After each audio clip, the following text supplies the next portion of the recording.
Dua tantangan. Terakhir, tiba-tiba ada tantangan lagi yang diberikan oleh Pak Apik, yaitu saya lagi enjoy-enjoynya di Vietnam, sesuai dengan tugas tanggung jawab yang diberikan. Tiba-tiba Pak Apik bilang, "Mul, coba kamu ke Malaysia deh, Mul. Di sana juga perlu, kayaknya kamu cocok dah di sana." Saya langsung tolak. Nah, kali itulah saya tolak. "Pak, sorry Pak, saya belum selesai tugas saya di Vietnam. Di Vietnam masih setengah jalan, Pak. Saya belum bisa pergi ke Malaysia." Tentunya bagi orang bilang, "Kamu, Malaysia kan lebih enak, dekat Singapura." Pegangnya waktu itu Malaysia, Singapura, dan Brunei. Pegangnya untuk produk Woods waktu itu. Saya bilang, "Sorry Pak, belum bisa Pak, karena Vietnam ini belum beres Pak." Jadi waktu itu baru 1 tahunan saya udah diminta pindah. Saya bilang, "Belum dulu. Saya masih di Vietnam, saya selesaikan semua dulu." Akhirnya Pak Apik bilang, "Ya udah, nggak apa-apa. Yang mana kamu enjoy aja lah.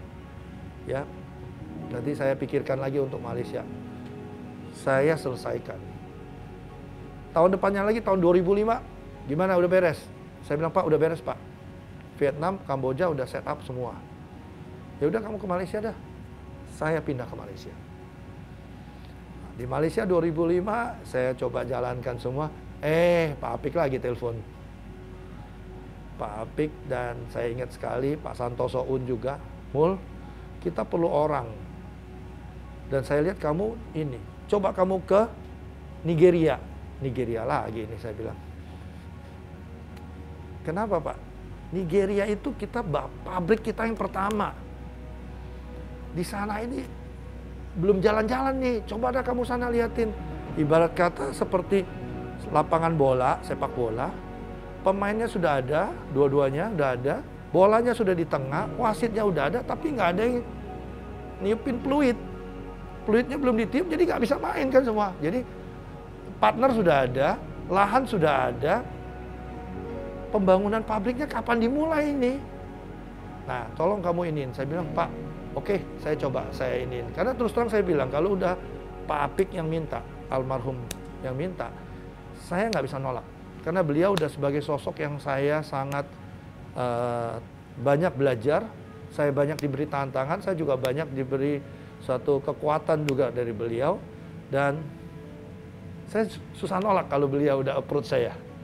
Akhirnya saya bilang, "Oke Pak, saya berangkat." Saya 7 bulan. 7 bulan saya di Nigeria sendiri, ya, untuk membantu proses pembangunan pabrik, ya. Nah, di situ anak istri saya ya masih di Malaysia. Ya nggak seperti sekarang ada video call, ya enggak lah. Nggak ada ya, tahun 2006 tepatnya. Tantangan belum selesai lagi, Pak Apik lagi. Begitu saya selesai dari Nigeria, saya, "Pak, udah selesai Pak tugas tanggung jawab yang diberikan. Gimana kamu?" "Saya rasa kamu perlu tantangan baru lagi nih." Saya bilang, "Apa ya Pak kira-kira?" "Saya lokal belum Pak," saya bilang, "Pak. Ya coba dah kamu ke Ensefal dah. Itu ada Pak Fijong sana. Kayaknya dia butuh orang juga untuk raw material bisnisnya. Coba kamu ke sana ngobrol-ngobrol sama Pak Fijong." Jadi singkat cerita, ya tantangan diberikan lagi untuk bisa mengembangkan karir di distribusi. Nah, kebetulan saya bisa bahasa Mandarin, ya, bahasa Mandarin, bahasa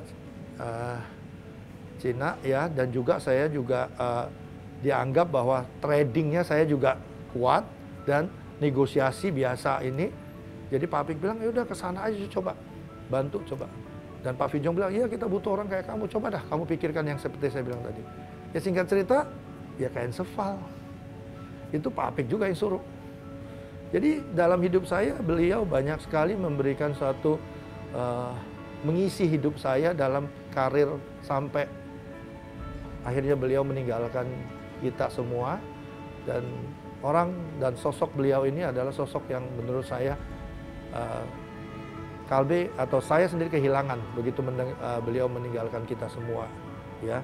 Jadi sekali lagi memang saya sangat beruntung dan senang bisa menjadi bagian dalam Kalbe dan juga beliau adalah sosok yang mentoring saya, memberikan saya tantangan dan membantu saya mencapai karir dalam Kalbe selama 27 tahun ini. Ada yang bilang mengatakan, "Mul, kamu kerja 27 tahun kelamaan, mendingan lompat-lompat." Kalau saya lihat sampai hari ini teman-teman saya yang lompat-lompat pun juga tidak lebih baik. Kita bekerja di Kalbe itu adalah tempat yang benar menurut saya. Karena apa? Pelatihan, pembinaan, dan bimbingan selalu diberikan oleh Kalbe seluas-luasnya. Jadi kita semua harus mengambil kesempatan itu untuk bisa mengembangkan diri kita. Dan begitu kita kembangkan diri kita harus bisa bilang, "Pak, tantangan apa lagi, Pak? Pak, tantangan apa lagi, Bu? Bu, apa lagi yang harus saya kerjakan?" Jadi kita memang harus bisa mengembangkan diri kita sendiri juga. Dan pada akhirnya manajemen atau talent committee itu akan bisa melihat bahwa anak ini, orang ini berpotensi apa enggak. Ya, bagusnya Pak Apik selalu bilang, "Ini tantangan, terserah keluarga kamu terserah. Kamu mau bawa silakan, mau tinggal di Malaysia juga nggak apa-apa, mau dibawa ke Indonesia juga nggak apa-apa." Itulah kekeluargaan yang saya rasa sangat baik sekali ya. Kita diberi suatu kenyamanan supaya kita bisa bekerja dengan nyaman juga. Akhirnya saya berangkat ke Nigeria sendiri, membawa misi dari tantangan yang diberikan Pak Apik. Nah di sana ini ya negara kayak gitu ya, akhirnya saya cuman bolak-balik cuman rumah kantor rumah kantor rumah. Itulah yang terjadi di sana. Jadi singkat cerita, itu tantangan yang diberikan dan cukup menarik juga. Sama seperti yang Pak Apik berikan juga ke saya juga waktu ke Vietnam tahun 2003. Jadi hal-hal kayak gitu. Makanya terkadang saya juga ngadepin tim, saya bilang, "Ayo coba kamu ke Papua. Coba ke ini." Kadang-kadang mereka nggak bisa ngomong apa. Kenapa?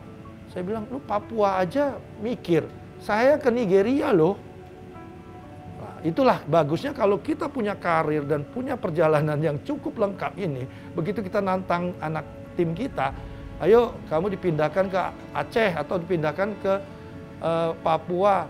Masih Indonesia loh, bahasanya sama, makanannya juga sama. Takut apa kamu?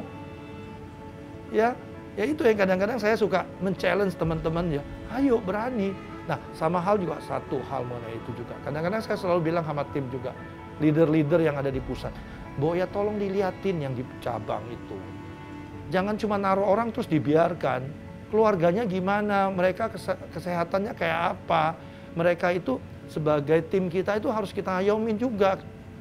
Supaya mereka nyaman, tenang, bisa bekerja dengan baik. Dan keluarga mereka juga oke gitu.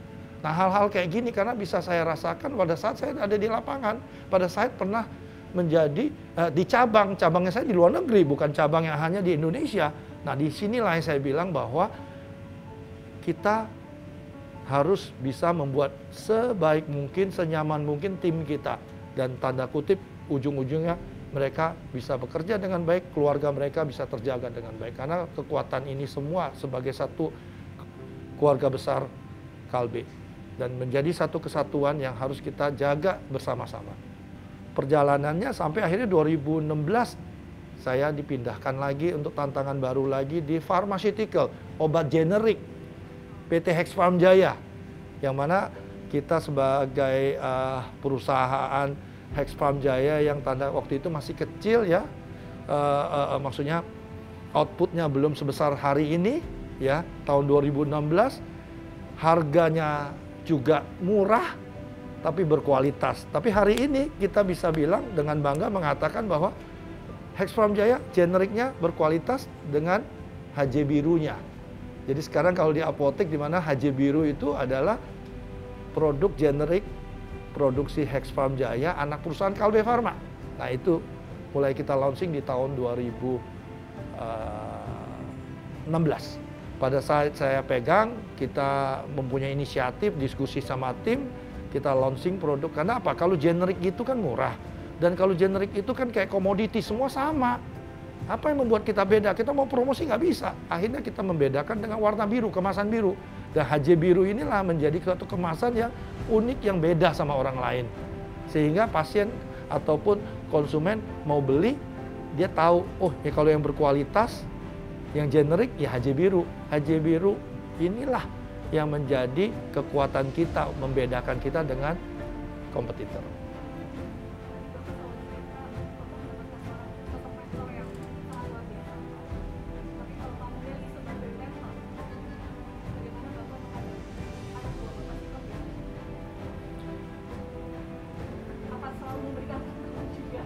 Saya selalu begitu, ya. Terus terang saya dalam memimpin tim, saya selalu tidak pernah akan puas dan tidak pernah akan membiarkan tim saya berjalan sendiri. Karena bagi saya, sosok pemimpin ini harus bisa menjadi model. Dan sosok pemimpin ini harus bisa memimpin juga tim kita bersamaan. Dan akhirnya juga harapannya kita juga bisa membuat mereka juga lebih berkembang lagi. Dan itu saya terapkan dari perjalanan karir saya sampai hari ini. Selalu saya mendapatkan, memilih tim-tim saya yang memang benar-benar saya anggap luar biasa. Mereka lah yang menjadi kekuatan dan membantu saya mencapai hasil yang terbaik. Di mana setiap divisi-divisi, setiap tantangan-tantangan diberikan, saya bisa berhasil karena tim. Nah, tim inilah yang saya pikir sangat-sangat harus dikembangkan. Saya bilang bahwa the most expensive asset yang dimiliki Kalbe, aset yang termahal yang dimiliki Kalbe yaitu apa? People. Nah, ini yang saya bilang bahwa sebagai leader kita harus berani melihat talenta apa yang ada di dalam diri tim kita. Apa kekuatannya, apa kelemahannya, dan kita harus berani memberikan suatu mereka tantangan agar mereka bisa berkembang dan agar mereka bisa maju juga. Karena kalau tim kita bisa berkembang dan maju, pada akhirnya kita juga menjadi satu kebanggaan buat kita juga. Dan pada akhirnya Kalbe akan mendapatkan benefit dari semua ini. Karena mereka inilah yang akan menggerakkan Kalbe. Pertama saya ingin mengucapkan selamat dulu Pak, karena Bapak baru saja mendapatkan amanah baru nih Pak sebagai BOD Kalbe. Pertanyaan pertama yang saya ingin tanya adalah, apakah Bapak sebenarnya pernah bermimpi nggak sih Pak jadi BOD perusahaan sebesar Kalbe? Sama sekali tidak pernah bermimpi.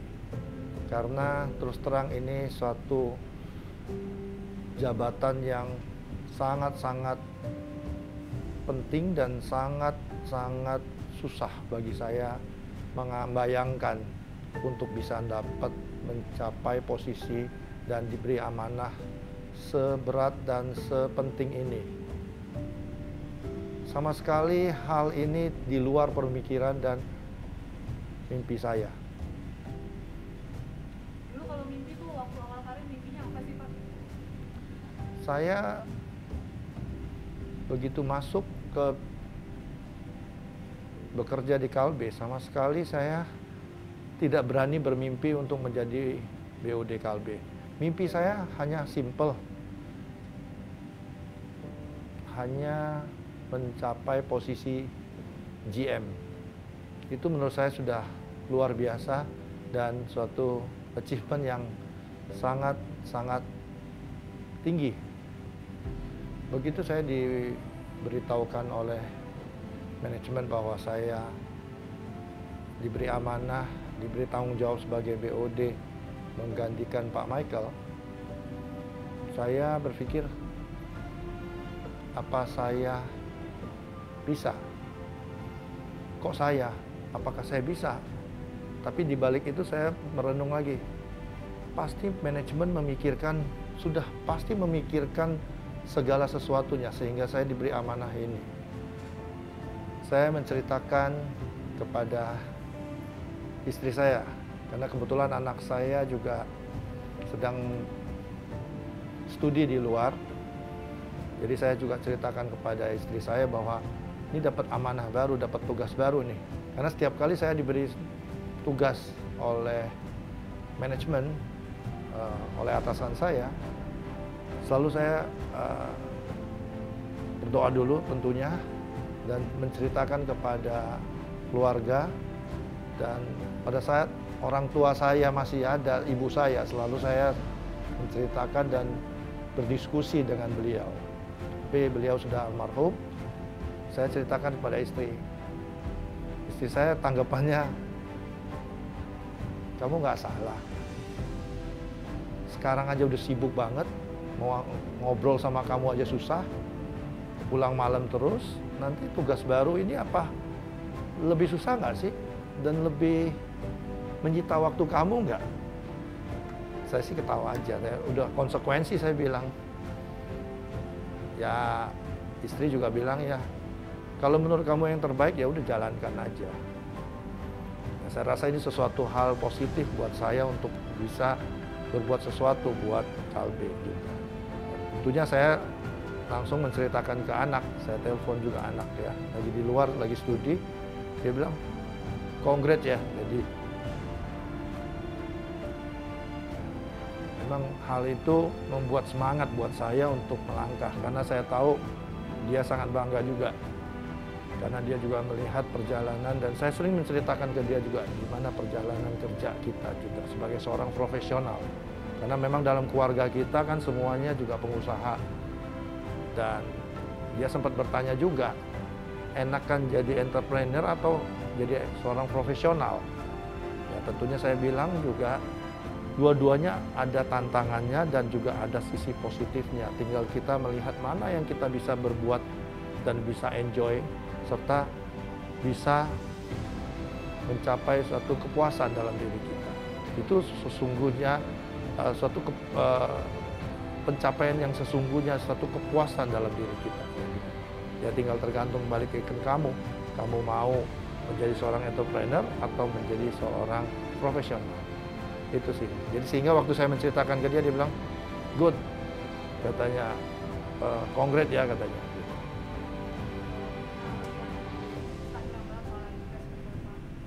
Seperti Bapak sangat dekat dengan anaknya ya Pak? Ya. Lumayan lah. Karena bagi saya selalu bilang bahwa sepenting apapun, pada kalau anak saya telepon saya harus angkat. Karena kenapa? Karena bagi saya, dialah yang membuat saya lebih kuat. Kita bekerja di Kalbe Pharma, itu menurut saya suatu hal yang sangat baik. Karena di luar sana masih banyak orang yang mau kerja pun sulit. Dan kita yang sudah terpilih, itu harus menggunakan kesempatan sebaik mungkin. Nah kalau ditanya bahwa Kalbe ini isinya orang-orang pintar semua kok. Tidak dipungkirin lagi bahwa Kalbe ini talentnya banyak yang bagus-bagus. Tapi kadang-kadang Kalbe ini orangnya, karyawannya juga selalu humble. Tidak berani bermimpi besar. Tidak berani memikirkan, oh saya harus majunya sampai mana. Ya, nah ini yang saya bilang bahwa saya, seperti saya bilang dari awal, bahwa saya tidak pernah bermimpi untuk bisa menjadi direktur atau menjadi BOD. Tapi proses yang membuat kita menjadi hari ini. Jadi kembali lagi, jangan takut untuk bermimpi. Ya, kesempatan sekarang ini luas, karena bagi kita, seperti kita ketahui bahwa Kalbe ini selalu memberikan kesempatan kepada karyawannya untuk maju. Training secara berkala diberikan. On the job training pun kesempatan, tantangan selalu diberikan. Permasalahannya kita mau nggak menggunakan semua ini. Kita mau nggak menerima tantangan demi tantangan yang diberikan. Kalau itu kita bisa dan kita mau, saya rasa Kalbe pasti akan memberikan kesempatan kepada kita semua untuk bisa berkembang dan maju. Jangankan menjadi manajer, jadi direktur pun diberikan kesempatan. Dan pada akhirnya semua orang diberi kesempatan seluas-luasnya menjadi direktur dan menjadi leader. Jadi jangan takut untuk bermimpi selama kalian bekerja di Kalbe.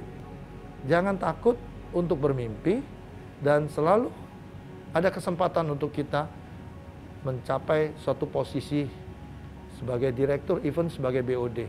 Jadi kembali lagi saya bilang teman-teman, ayo kita kembangkan diri kita jangan takut bermimpi dan jangan menyerah, bahwa kesempatan selalu diberikan oleh manajemen. Kesempatan selalu dibuka seluas-luasnya buat kita kalau kita mau maju dan mau mencapai posisi yang lebih tinggi. 3 kata yang menggambarkan Kalbe menurut saya. 1, inovasi. 2, profesional. 3, kekeluargaan. Tiga ini sangat kuat di dalam pemikiran saya. Begitu menyebut kata Kalbe. Satu, inovasi ya. Kita lihat, teman-teman semua bisa lihat. Kalbe selalu meluncurkan produk-produk selalu terdepan, selalu melakukan inovasi. Saya ingat dulu Extra Joss tiba-tiba orang ada produk yang dalam bentuk cair, kita dalam bentuk powder. Single purchase. Terus Handy Clean, orang lain belum ada waktu hand sanitizer, kita udah punya Handy Clean dulu. Ya, tentunya obat-obat dokter kita juga banyak yang udah duluan kitanya. Itu inovasi-inovasi. Inovasi bukan hanya produk loh. Sering kadang-kadang orang berpikir inovasi itu produk. Enggak. Inovasi juga dalam segi banyak hal. Inovasi dari segi organisasi, inovasi dalam servis, inovasi dalam semua aspek di dalam kehidupan dalam organisasi di Kalbe. Jadi inovasi itu selalu ditekankan oleh founder-founder, oleh manajemen, innovation, dan innovation. Nah itu yang selalu ada di dalam benak kita semua. Dan selalu ada, kalau orang nanya, Kalbe inovasinya bagus ya. Nah inovasi ini memang selalu ada. Dan tidak boleh hilang dalam diri kita semua sebagai insan Kalbe.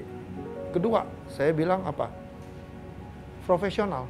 Kenapa? Karena Kalbe selalu menggunakan parameter semuanya sebagai seorang yang profesional. Bisa dilihat saat ini, BOD kita semuanya ada diisi oleh profesional-profesional semua. Dan Kalbe selalu bisa memberikan suatu kesempatan kepada siapapun untuk bisa menjadi leader. Terlepas itu semua, siapapun diberi kesempatan seluas-luasnya untuk menjadi leader dan bekerja dan berkembang. Yang ketiga yang saya bilang kekeluargaan. Kenapa? Saya rasa di perusahaan di Kalbe ini sangat kekeluargaan sekali. Kita tahu founder kita Dr. Bun, ya. Dan kita juga tahu Bu Iranya juga, ya. Sama juga direksi yang komisaris dan direksi yang lain. Mereka sangat tidak ada gap, ya. Sangat kekeluargaan sekali. Kadang-kadang saya tanya, gimana anakmu? Gimana keluarganya? Dan juga kemarin terakhir yang soal kita divaksin pun kita juga mengutamakan sekali untuk menvaksin. Walaupun kita harus gotong royong pun kita lakukan. Karena tujuannya apa? Untuk kekeluargaannya yang lebih sehat. Jadi kembali lagi saya bilang kekeluargaan di Kalbe ini luar biasa. Ya, dari semua level itu saling mempunyai kekuatan yang luar biasa yang dibungkus dalam Pancasrada. Dan ini semua menjadi satu kesatuan di dalam keluarga besar Kalbe. Jadi tiga itu yang saya rasa yang kalau ditanya menurut Mulyali apa itu Kalbe, tiga hal yang Pak Kalbe yaitu tadi, ya, inovasi, profesional, dan kekeluargaan.